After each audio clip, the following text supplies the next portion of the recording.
Saudara Kementerian Kehutanan mengidentifikasi 12 subjek hukum yang terindikasi melakukan pembalakan di daerah aliran sungai di Tapanuli Utara dan juga Tapanuli Selatan.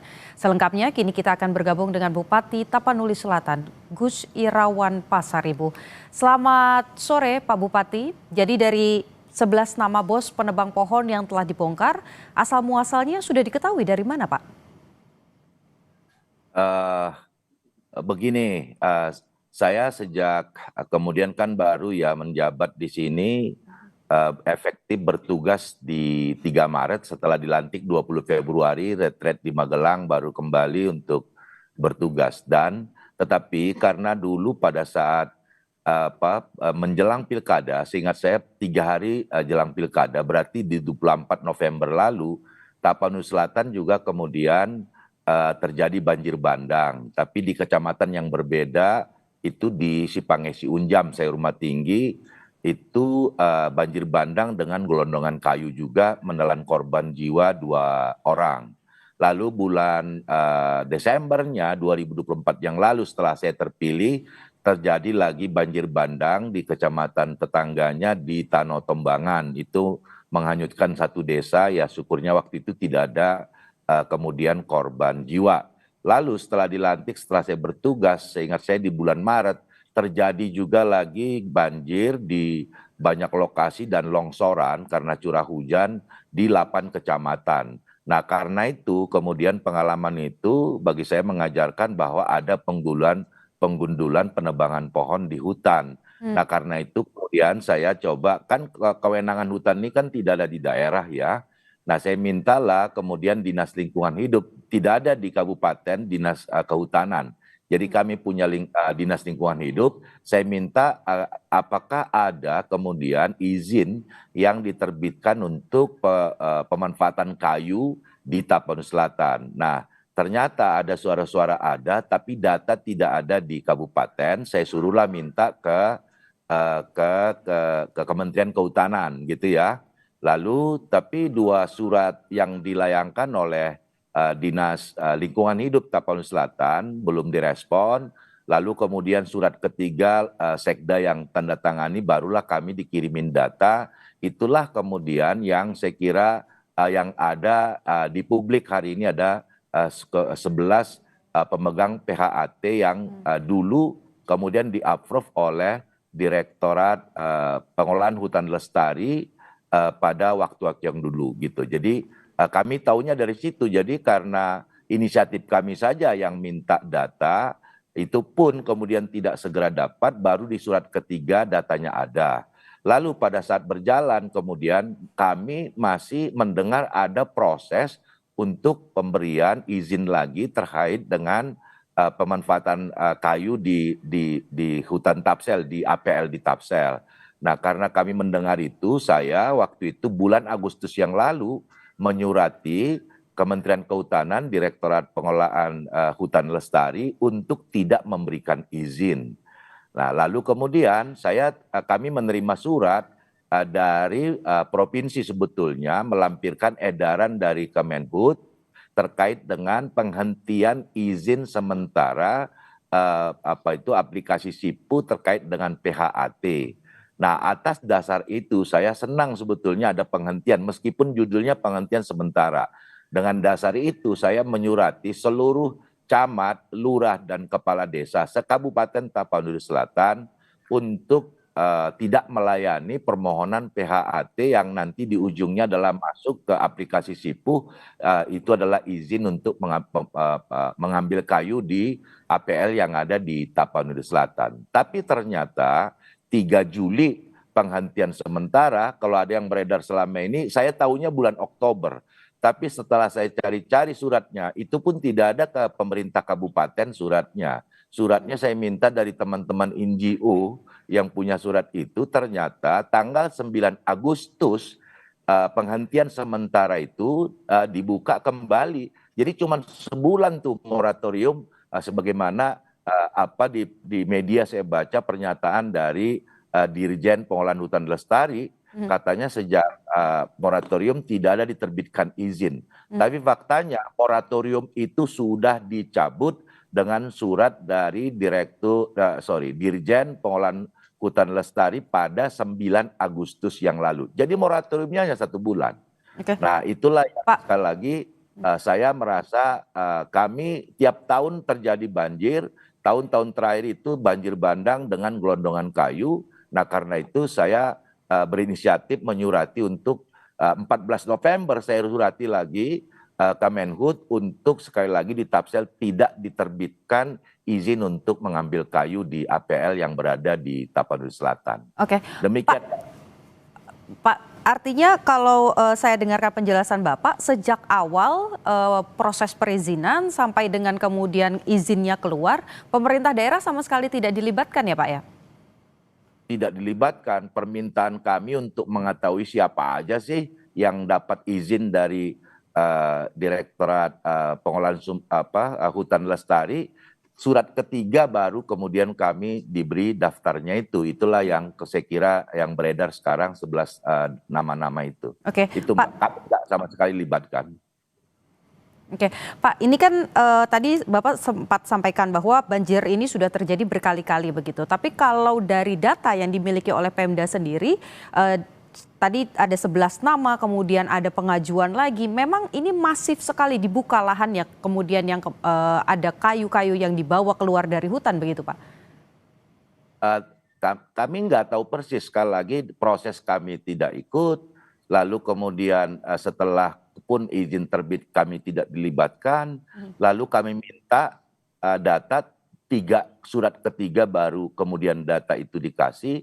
Itulah yang saya kira beredar hari ini 11 data itu Mbak. Dan 11-11-nya itu semuanya ada di hulu Sungai Batang Toru. Dan ekosistem Batang Toru ini sangat kaya keragaman hayatinya yang sebetulnya 2018 lalu bahkan 3 kepala daerah, saya waktu itu masih Ketua Komisi 7, ikut menandatangani komitmen bersama untuk menjaga dan konservasi ekosistem Batang Toru. Terdiri dari Bupati Tapsel waktu itu, kemudian juga Bupati Tapteng dan Bupati Tapanuli Utara. Saya waktu itu Ketua Komisi 7 ikut juga dan Ketua Komite 2 DPD RI Pak Perlindungan Purba waktu itu gitu. Karena pada waktu itu kita sadar juga bahwa kemudian ekosistem ini harus dijaga. Di samping itu ada PSN, Proyek Strategis Nasional PLTA Batang Toru 510 megawatt yang pasti akan kemudian kalau ada penggundulan di hulu, pengambilan kayu di hulu itu akan bisa berdampak ke PLTA yang merupakan proyek strategis nasional. Kesadaran itu sebetulnya sudah ada 2018 yang lalu. Nah pada waktu itu saya masih Ketua Komisi 7. Nah setelah saya Bupati, tadi saya katakan 3 hari jelang Pilkada November lalu ada banjir bandang. Setelah saya terpilih jelang Natal, banjir bandang lagi di tempat yang berbeda. Setelah saya dilantik, saya menghadapi bencana banjir dan longsor di 8 kecamatan. Karena itu saya sangat concern bagaimana untuk kita jaga alam itu supaya kejadian banjir bandang, longsor ini tidak terulang. Itu yang membuat saya sangat concern belajar dari kejadian-kejadian di tahun-tahun sebelumnya.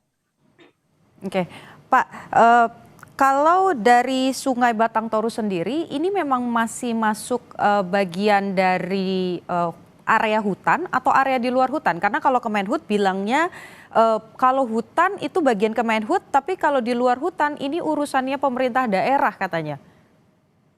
Nah, memang yang di beberapa proyek strategis nasional ya, itu di Batang Toru itu memang APL. Kalau itu pernyataan, ini saya kira semakin tidak mudah ini.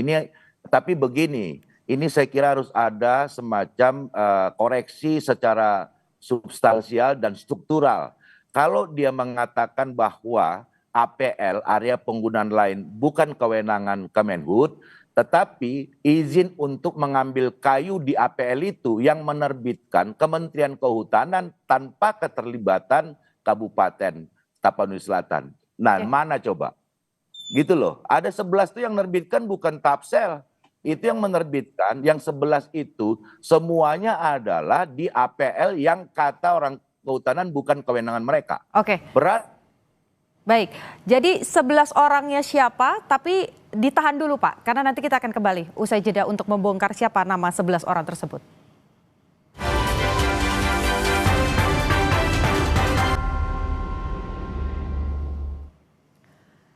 Saudara, breaking news Kompas TV kita lanjutkan. Tadi kita masih terhubung dengan Bupati Tapanuli Selatan, Gus Irawan Pasaribu. Pak, terakhir perbincangan kita soal 11 nama yang kemudian sempat disebut sebagai bos penebang pohon begitu. Gus Irawan pegang nama-namanya siapa saja, Gus? Ya, itu tadi, itu kan kami tidak ikut dalam proses awal. Bahkan sampai akhir final pun enggak. Nah, tadi saya bilang saya sangat concern dengan ini setelah kemudian saya bertanya dengan dinas saya kan baru menjabat waktu itu. Di Maret saya udah kejar ini sebetulnya. Lalu muncullah permintaan kita ke Dirjen Polahan Hutan Lestari. Surat ketiga baru berbalas. Nah, kemudian muncullah ada nama-nama itu gitu loh. Jadi sebetulnya yang paling memiliki data itu adalah di Direktorat Pengolahan Hutan Lestari. Tapi tadi Mbak, soal bahwa pernyataan yang Mbak tanyakan saya, APL area penggunaan lain, itu adalah kewenangan di daerah. Nah ini ada kontradiktif di sini.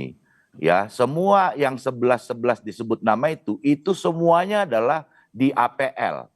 Iya kan? Tetapi izin yang menerbitkan Kementerian Kehutanan. Kementerian Kehutanan mengatakan mereka tidak memiliki kewenangan di APL. Satu. Tapi mereka yang memproses, mereka yang menerbitkan, kami tinggal tidak disertakan sama sekali.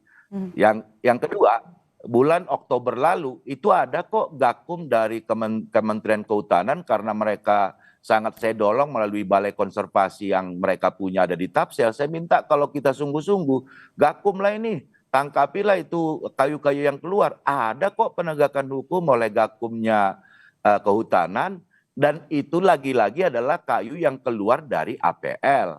Satu. Yang kedua lagi, bukan yang kedua, yang ketiga nih, saya mau patahkan itu. Yang ketiga, sekarang gakumnya kemarin kepala gakum di provinsi dari Kementerian Kehutanan datang bertemu saya, mengatakan ke saya bahwa proses penangkapan di Oktober terus berlanjut, sudah ada 4 tersangka, dan bahkan beberapa di antara 11 nama yang beredar di media itu juga sedang mereka panggil sekarang. Jadi kok nggak konsisten mereka kemudian mengatakan itu tidak kewenangannya. Proses izin dia yang nerbitkan, penegakan hukum dia juga yang melakukan. Nah saya kira ini ada koreksi, saya pikir secara substansial, struktural ini saya kira, supaya jangan semacam ada area abu-abu. Tapi saya kira saya nggak ini kontradiktif lah menurut saya pernyataan itu gitu loh dengan apa yang mereka lakukan, Mbak. Oke, ini kalau saya boleh ingatkan begitu ya Pak, 11 nama ini diantaranya ada Jalaluddin Pangaribuan, John Anton Silitonga, kemudian ada Muhammad Nur Batubara, ada Muhammad Agus Irian, Irisan Ramadan Siregar, dan sejumlah nama lain. Nah, ini totalnya ada 11. Tapi di satu sisi juga kemarin Menteri Kehutanan, Menhut Raja Juli bilang selama menjabat tidak pernah tuh ada izin yang dikeluarkan. Tanggapannya bagaimana Pak? Praktik di lapangan. Oh iya dong, Pak Raja Juli kan baru menterinya kan setahun, Mbak. Iya kan, maka pernyataan Dirjen Polahan Hutan Lestari tidak ada menerbitkan setelah moratorium, itu ada 2 hal. Moratorium, tolong diingatkan ke Ibu Dirjen, itu sudah dia cabut hanya berusia sebulan. Satu. Terkait pertanyaan soal Menhut sekarang, Pak sahabat saya Raja Juli, dia kan baru setahun kemudian Mbak jadi menteri. Saya kira ada benarnya juga kemudian barangkali kalau beliau tidak ada menerbit.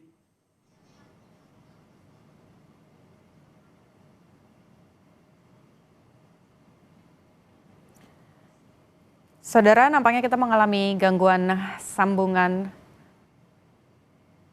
telepon. Beliau baru setahun, mungkin memang benar juga tidak ada yang keluar dari setahun. Tapi kan dampak yang sekarang kita rasakan ini kan bukan penebangan bulan lalu, 2 bulan lalu atau tahun lalu. Pertanyaan saya sebetulnya sudah berapa lama ada penerbitan penebangan kayu di Tapsel? Itu saya kira ke Dirjen Pengelolaan Hutan Lestari itu yang bisa menjawab. Tadi yang nama-nama itu yang bisa menjawab itu juga adalah kemudian Dirjen Pengelolaan Hutan Lestari. Lalu informasi ke saya beberapa katanya nama yang beredar di media dipanggil oleh Gakum, yang bisa menjawab itu secara detail adalah Gakum juga. Oke. Gitu loh. Pak, ini di satu Jadi sisi juga hari ini Pak, dari Barreskrim ini kan juga sudah mengambil setidaknya ada 11 jenis pohon untuk kemudian dibawa ke lab. Jadi proses penegakan hukum begitu yang sekarang berlangsung di kawasan Aceh, salah satunya juga melibatkan Barreskrim. Tanggapannya bagaimana Pak? Apakah ini satu langkah yang baik untuk kemudian memberikan efek jera bagi para pelaku pembalakan liar? kita sambut positif. Saya kira kita ambil pembelajaran lah ya. Kami di Tapsel ini Mbak, luas Tapsel itu 66% kami adalah hutan, gitu ya. Lalu selebihnya ada memang yang tidak hutan, yang APL gitu. Nah, kami ada di ekosistem Batang Toru. Di situ adalah sesungguhnya satwa yang dilindungi sangat langka, Pongot tapanuliensis, begitu Mbak. Ada proyek strategis nasional PLTA 510 megawatt gitu. Jadi saya kira dan pengalaman kami tahun ke tahun itu adalah selalu dilanda banjir, banjir bandang dan tanah longsor. Nah karena itu ini menjadi sebuah pembelajaran bagi kita. Saya kira butuh satu koreksi total secara struktural tadi supaya jangan kemudian ada apa namanya ya, semacam gray area. Tapi ini nggak gray area, itu alasan aja sih menurut saya. Mereka bertanggung jawab, orang kalau itu tidak, nggak mungkin mereka berani proses lah.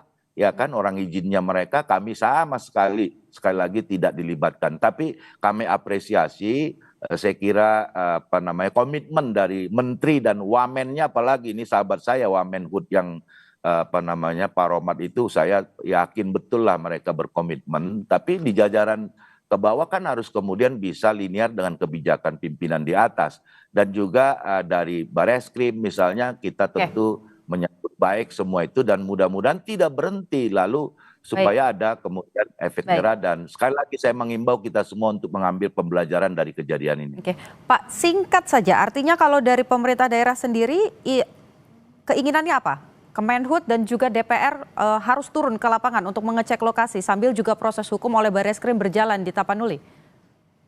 Bagus juga ya, karena ini kan daripada semacam bantah-bantahan, saya usul nih, saya kira bikin panja dah di Komisi 4, datang, lihat ke lapangan, karena saya di surat saya 14 November, saya udah melaporkan di situ, temuan kami, dugaan kami, temuan kami di lapangan, izinnya di lokasi A, tapi kayu yang diambil di lokasi B.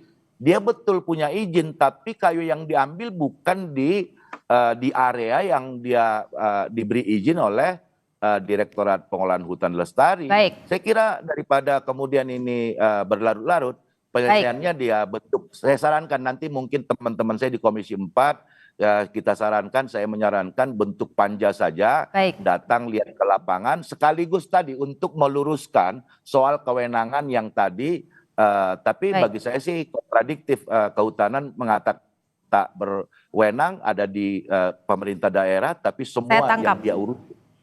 Siap. Baik, saya tangkap maksudnya ada beberapa catatan kalau bisa penegakan hukum ini harus terus ditegaskan di sana supaya tidak ada lagi pembalakan liar. Terima kasih Gus Irawan, Bupati Tapanuli Selatan sudah berbagi dengan Kompas TV. Terima kasih Mbak. Saudara, breaking news Kompas TV selesai. Maksud kami saudara, breaking news Kompas TV akan kembali usai jeda.